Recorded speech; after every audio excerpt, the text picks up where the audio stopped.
Local loop unbundling LLU or LLUB is the regulatory process of allowing multiple telecommunications operators to use connections from the telephone exchange to the customer's premises. The physical wire connection between the local exchange and the customer is known as a local loop, and is owned by the incumbent local exchange carrier, also referred to as the ILEC, local exchange, or in the United States either a Baby Bell or an independent telephone company. To increase competition, other providers are granted unbundled access.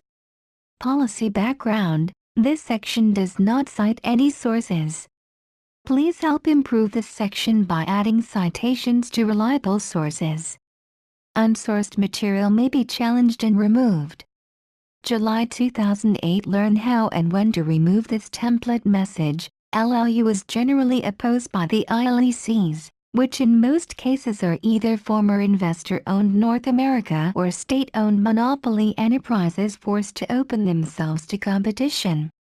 ILECs argue that LLU amounts to a regulatory taking, that they are forced to provide competitors with essential business inputs, that LLU stifles infrastructure-based competition and technical innovation because new entrants prefer to parasitize the incumbent's network instead of building their own, and that the regulatory interference required to make LLU work, for example, to set the LLU access price, is detrimental to the market. New entrants, on the other hand, argue that since they cannot economically duplicate the incumbent's local loop, they cannot actually provide certain services, such as ADSL, without LLU, thus allowing the incumbent to monopolize the respective potentially competitive market and stifle innovation. They point out that alternative access technologies, such as wireless local loop, have proven uncompetitive and/or impractical, and that under current pricing models, the incumbent is in many cases, depending on the regulatory model, guaranteed a fair price for the use of its facilities, including an appropriate return on investment. Finally, they argue that the ILECs generally did not construct their local loop in a competitive, risky, market environment, but under legal monopoly protection and using taxpayers' money, which means, according to the new entrants, that ILECs ought not to be entitled to continue to extract regulated rates of return, which often include monopoly rents from the local loop. Most industrially developed nations, including the USA, Australia and the European Union member states, and India, have introduced regulatory frameworks providing for LLU. Given the above-mentioned problems, regulators face the challenging task of regulating a market that is changing very rapidly, without stifling any type of innovation, and without improperly disadvantaging any competitor. The process has been long. The first action in the EU resulted from a report written for the European Commission in 1993. It took several years for the EU legislation to require unbundling, and then in individual EU countries the process took further time to mature to become practical and economic rather than simply being a legal possibility.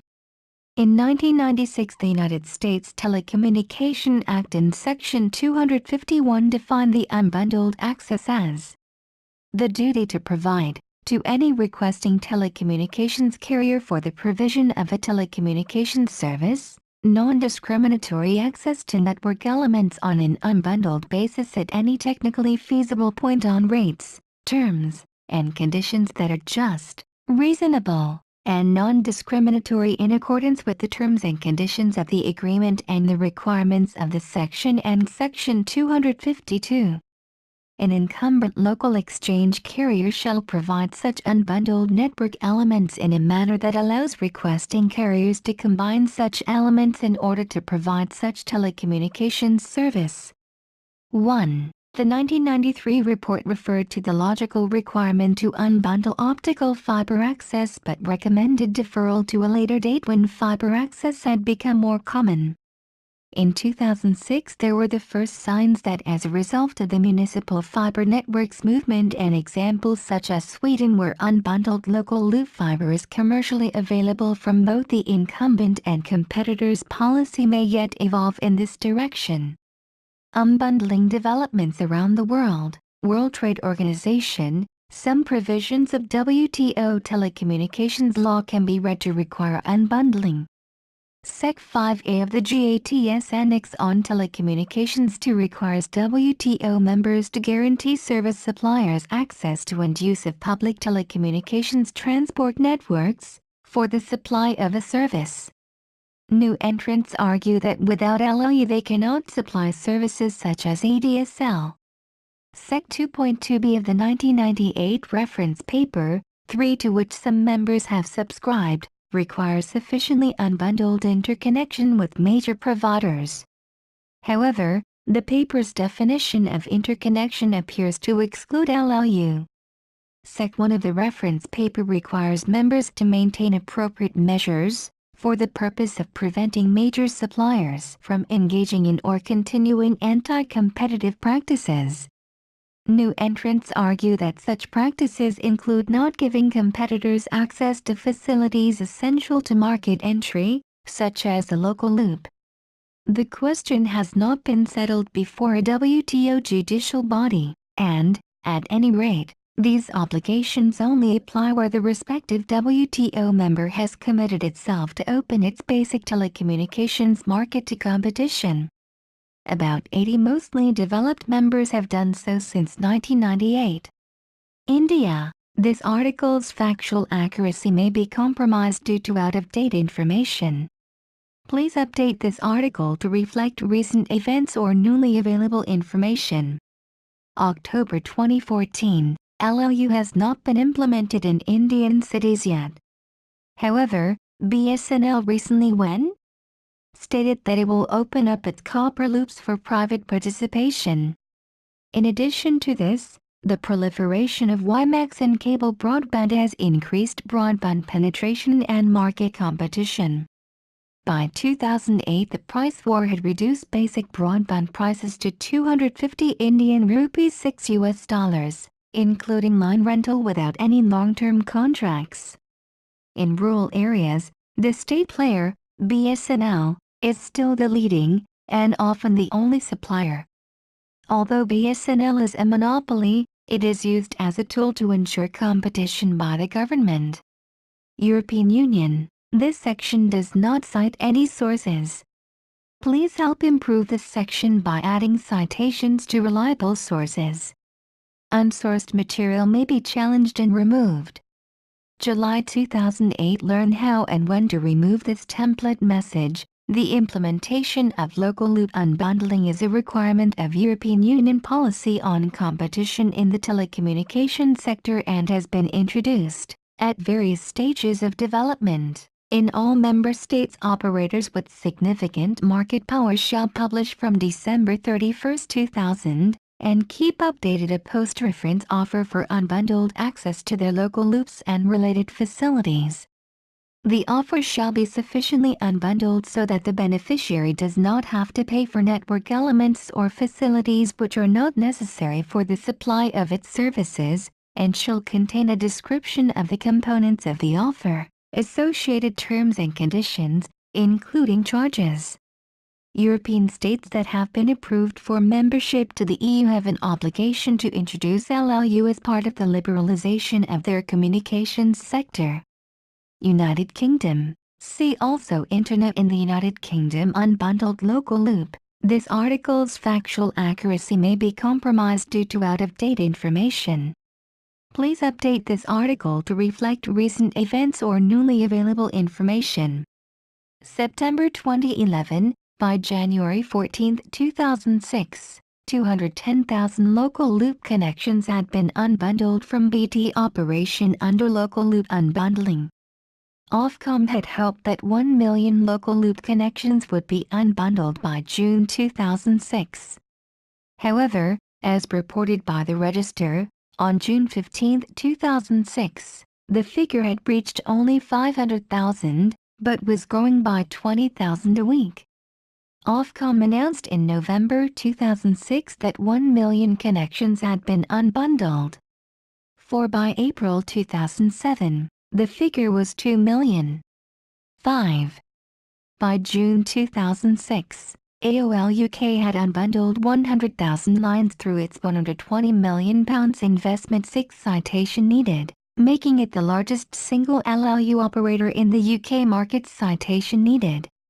On October 10, 2006, Carphone Warehouse announced the purchase of AOL UK, the leading LLU operator, for £370 million. 7. This made Carphone Warehouse the third largest broadband provider and the largest LLU operator with more than 150,000 LLU customers. 8. On May 8, 2009, TalkTalk, who were owned by the Carphone Warehouse, announced that they would purchase Ailing Tiscali UK's assets for £235 million. On June 30, 2009, Tiscali sold its UK subsidiary to the Carphone Warehouse following regulatory approval from the European Union.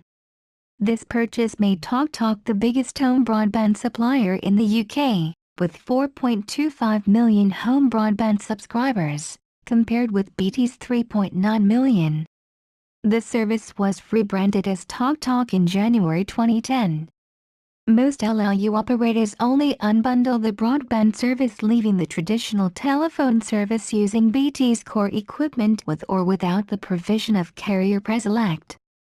Where the traditional telephone service is also unbundled full LLU, operators usually prohibit the facility where selected calls can be made using the networks of other telephone providers, that is accessed using a 3 to 5-digit prefix beginning with 1.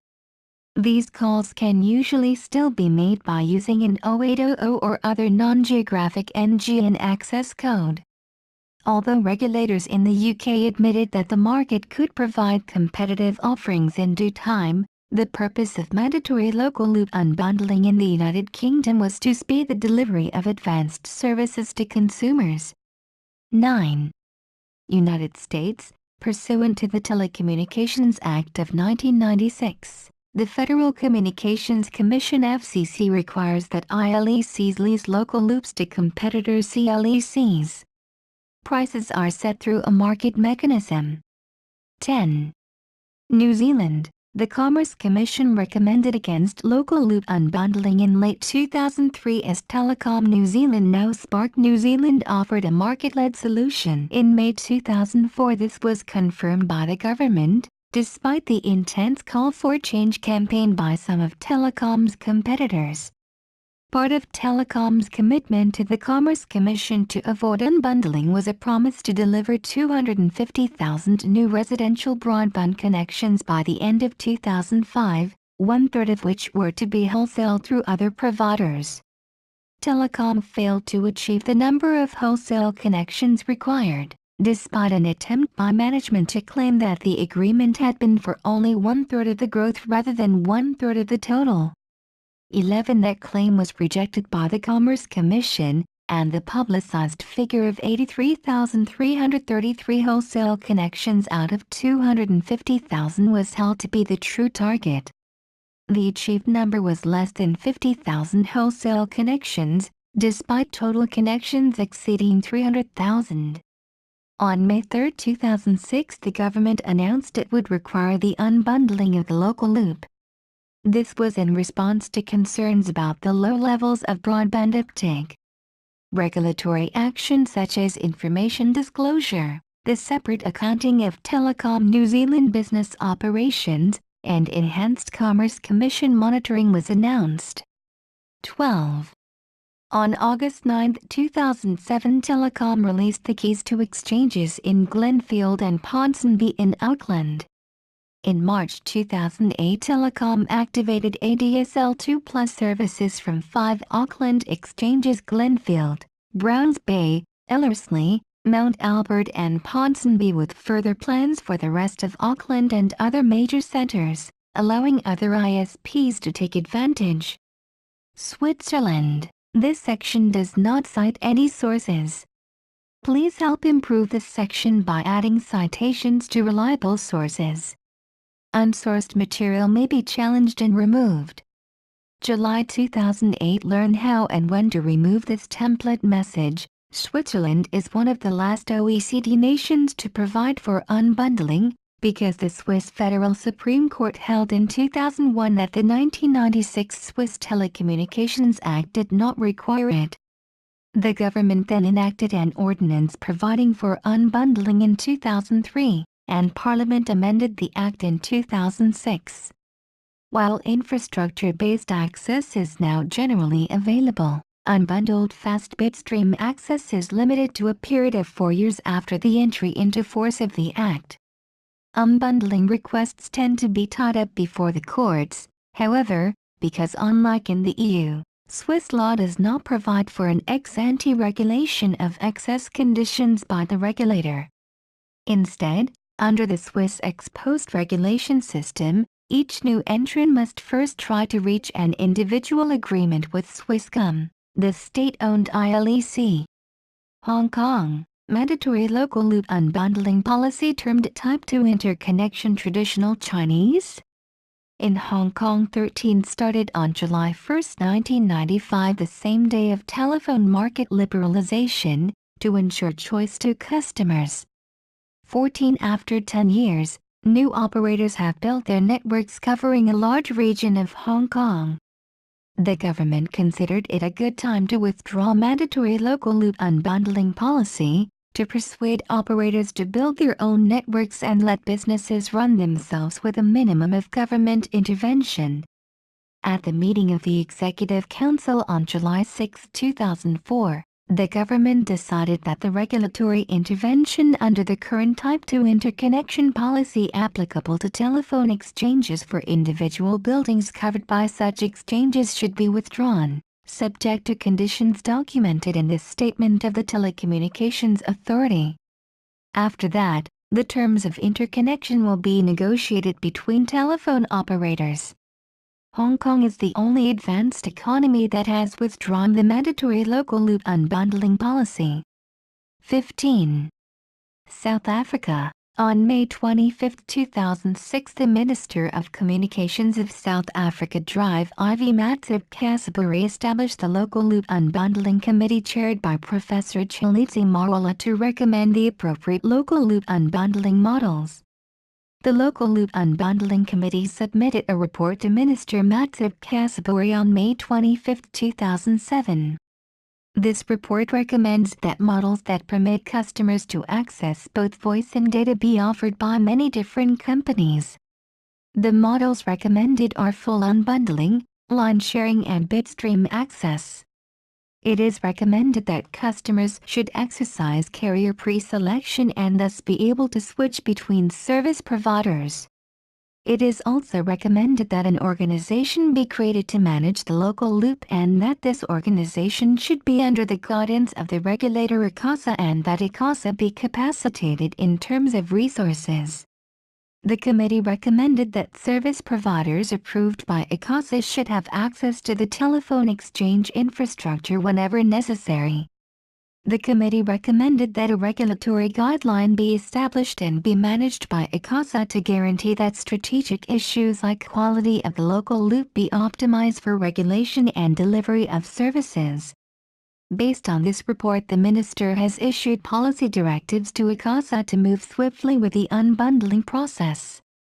16 At the end of March 2010, nothing has happened yet. However, a deadline of November 1, 2011 was set by the Minister of Communications for monopoly holder, Telkom SA, to finalize the unbundling process.